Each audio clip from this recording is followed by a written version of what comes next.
deal with airplane peanuts. Highly intense on-air confrontations have been happening since the very beginning of broadcast radio, and the new era of comedy podcasting is no different. From false accusations, what the f*** is this? Okay. To Joe Rogan roasting his own guests. You don't understand what you're saying. These are the top 5 most intense moments in podcast history. Starting off with the time that Eddie Bravo went a little too deep into flat Earth. It doesn't matter if it's flat or round. It doesn't matter. I'm having fun with it. Fallback. You keep saying that. It's a bad fallback because what we're saying is there are conspiracies. The problem is when you think everything is conspiracy, you act as a psyop guy and you fuck people over that want to look at real conspiracies. Because the real conspiracy is like the Gulf of Tonkin. That's what I thought too. Okay. Like the Gulf of Tonkin, real, like Operation Northwoods, real things that really happened. When you look at those things and people explore them, they go, oh, I don't think they really killed Kennedy. Are you sure? Why don't you look at this? Look at this stuff. There's a lot of really crazy evidence. When you start thinking that the world is flat, the dinosaurs aren't real, all this nutty shit that you believe, the problem is it discredits all these other things that you believe that might be real, because the other things have some validity to them. You just haven't looked into it, that's all. Eddie. I used to say the same stuff. Eddie, you're talking about the Earth being flat. Thousands of scientists have looked into it. You think they're all wrong? That's so insane. You haven't looked into it. I have. No, you have. Oh my God.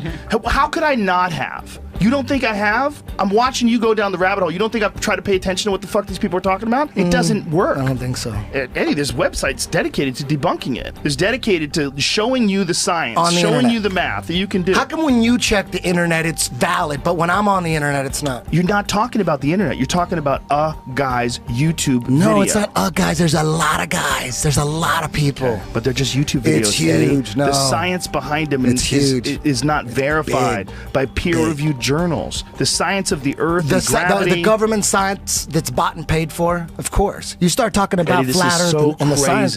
One of these guys shows up again on this list, so be sure to stick around until the end. Because at number 4 is the time Fresh and Fit visited Flagrant. Like you guys, that's why I don't understand how you don't see an issue with what you said. Dude, I was not a comedian, but a comedian, I always got to defend I can jokes. understand. I'm trying to be funny and I misword some shit, but then when I peel it back and I go to and I dig into what you're saying, it's still just as it's more troubling to me. So say that, like say, hey, I misspoke. I told a bad joke, but you guys are doubling down and saying that you're like, there's nothing wrong with what I said.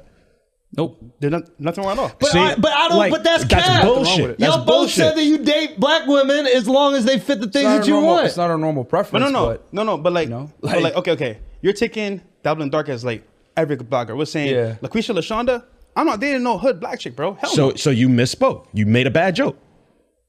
Nigga, we said it's a joke. No, but I'm saying, so you made a bad joke. So you wish you didn't say that. No. Like, but you're being hypocrites. You're being hypocrites, and this is a cop-out. I don't know. I just feel like it's ego. It's like sometimes we get in this situation where like I've done this. I've said some shit. Listen, we do this shit all the fucking time, right? You say some shit and then you get all this backlash and you're like, man, fuck all these people. I'm gonna stand on this shit to the end of time. But if it's not really what you feel, then what you standing on?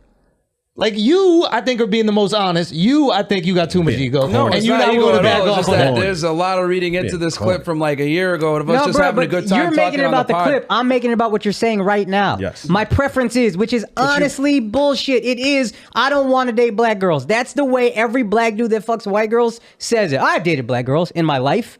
All right, bro. Who the fuck hasn't except me? You know what I mean? Everybody gonna dabble in everything. It is the mentality that I have an issue with, and Alex is upset with the specific words, true, but underneath it, he's upset with the mentality. And the words bothered him, but I think the mentality would still be troublesome to him, where it's like, what is, I need a girl that's submissive. Like that's, if y'all are really trying to help men. That shit is nice, bro, because I got one that's not, nice. And that's it's nice, but it's a lot of shit that is difficult, bro. No, it's fine. A lot of stuff you guys say in general, I think is stuff that's kind of childish.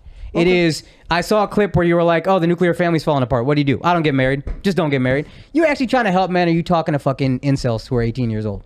You know what I mean? That's some shit you say to college. I'm going to turn you from a simp to a pimp. All right, bro. Can we grow up? You guys are self-help. Hey, we're trying to help men. So either we're funny or help men and be real and be honest with yourselves and don't have an ego like, no, I have a preference. Be honest. Have an honest conversation. And I don't think the manosphere or manaverse or whatever, I don't think it's a bad thing. I think there are people who are doing it really well. The roommates, Hafiz, that's who put me on to you guys. Great. But let's just be mature about what we feel. And part of that maturity is, it was a bad joke. I don't actually feel exactly that way.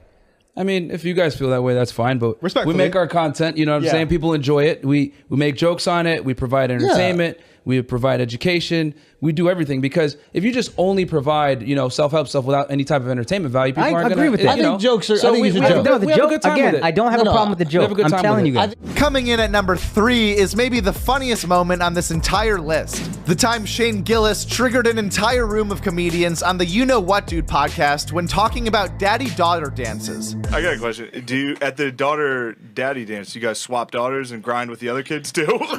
No. They made that joke last time. They did? Yeah. Oh, I'm here. I'm not here. Listen, but hang on one second. When Hot in Here by Nelly plays, do you guys swap daughters? Can you give this to him? That's called the bomb bandana. That's not a bomb, dude. I'll stand by that. No, you can't. We let you know if it's a bomb. It's like a crowd.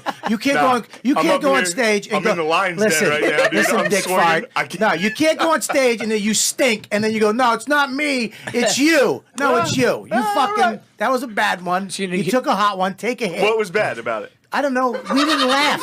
Nobody laughed. You two are friends. You have no idea. That doesn't matter. I laughed at you fucking 10 times already. All right. Don't fuck. This is the wrong with this fucking shit generation. They can't take a hit. They can't take a hit. I've been smashed. Shut the fuck up. I've been smashed on my podcast. I take most of the hits and I laugh if it's funny. One thing not funny. This fucking dip-spitting fucking redneck deer cocksucking motherfucker. No, it's funny. It's not. You stink. You're over fucking rated already. Shut the fuck up. I hope you never work in this fucking club again.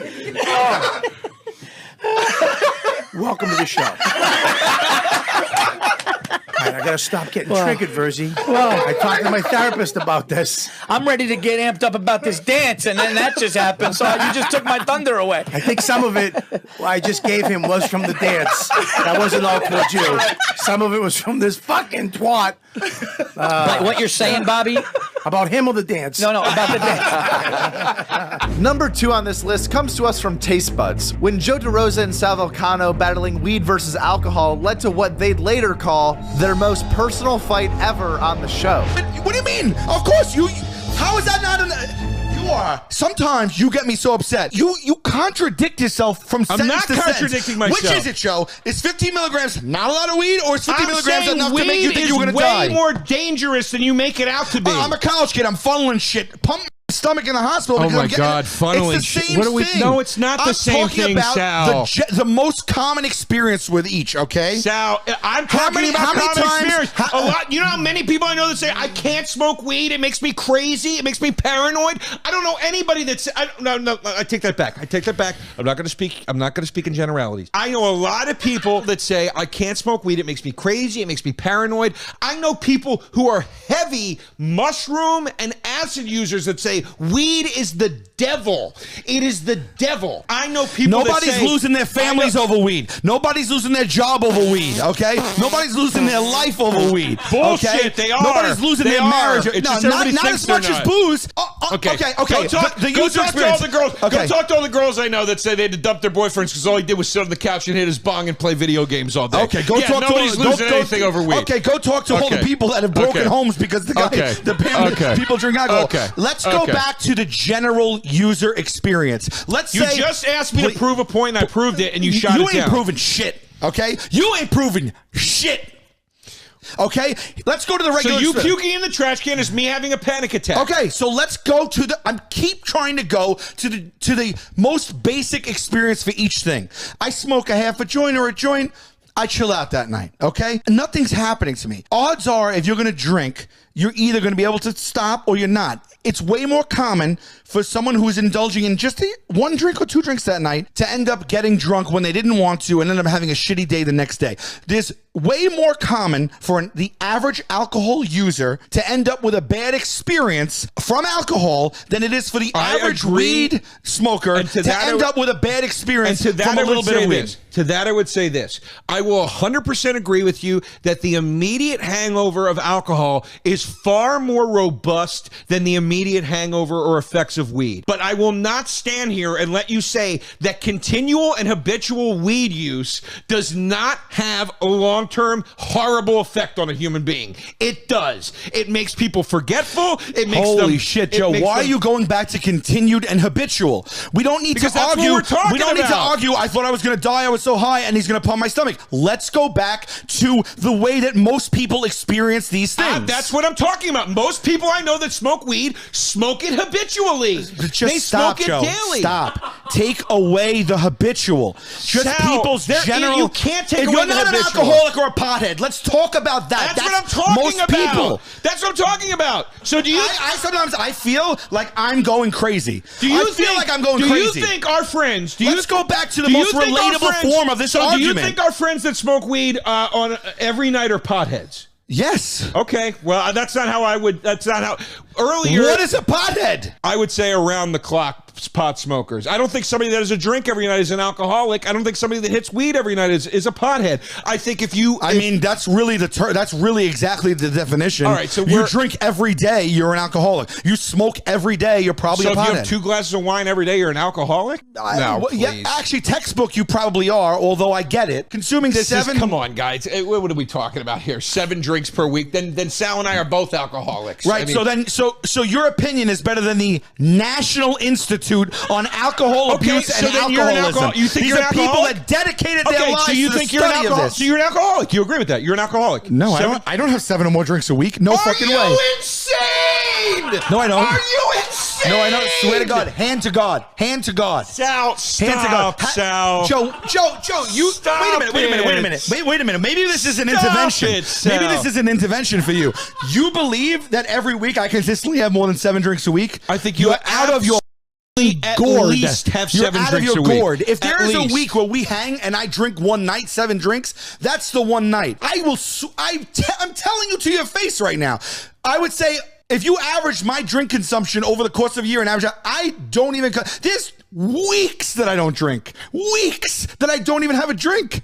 You're insane. Let's look up what a pothead So you is. think I'm having 4 at least 2 times in a week, I'm having 4 drinks a night. You're fucking insane. You just said you have a drink with dinner very often. That's 7 days in a week. If you have a glass of wine every night with dinner, that would be 7 drinks. I don't have a glass of wine every night with dinner. I enjoy having wine with dinner. Usually, if I'm out. I just hate. So you just make shit up. I don't make shit up. Sal, I hang out with you every week. Oh my God, Joe! My goodness. I hang out with you every week. Right.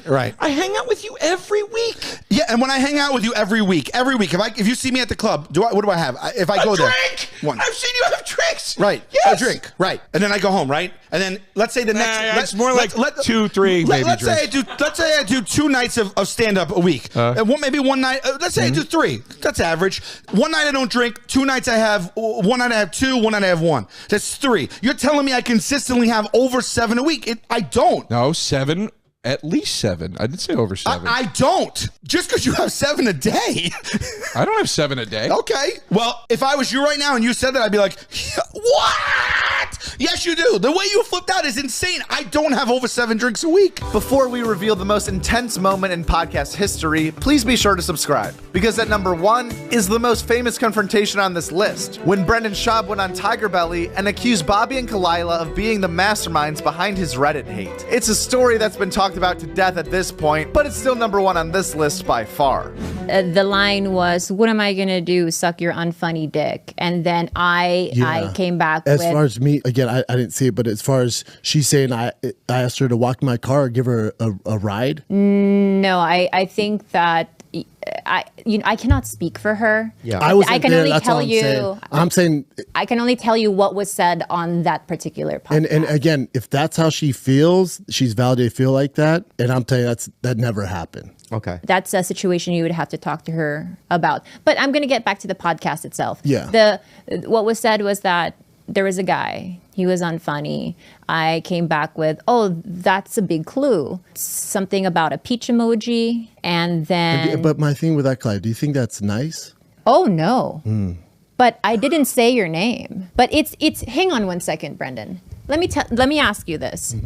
if we're having this discussion about something that happened in the past and we're having a giggly little girl talk, where is the crime in that? There's no crime. You can do whatever you want. Right. I have no issue with that. Go ahead. Okay. Yeah, no issue with it. All right. I'm just saying, is that nice? That's all. I have gone to you and said, if I could go back, if I had known that a tiny little giggly girl talk was going to spiral into this, I would have wired my mouth shut. But in my heart of hearts, while you may think it's not nice, and now I admit, not the nicest thing to say, it was just an anecdote. Sure. At Joke World. That's did it. At Joke World. And the world is WRLD. That's a great YouTube channel, Joke World. Check it out.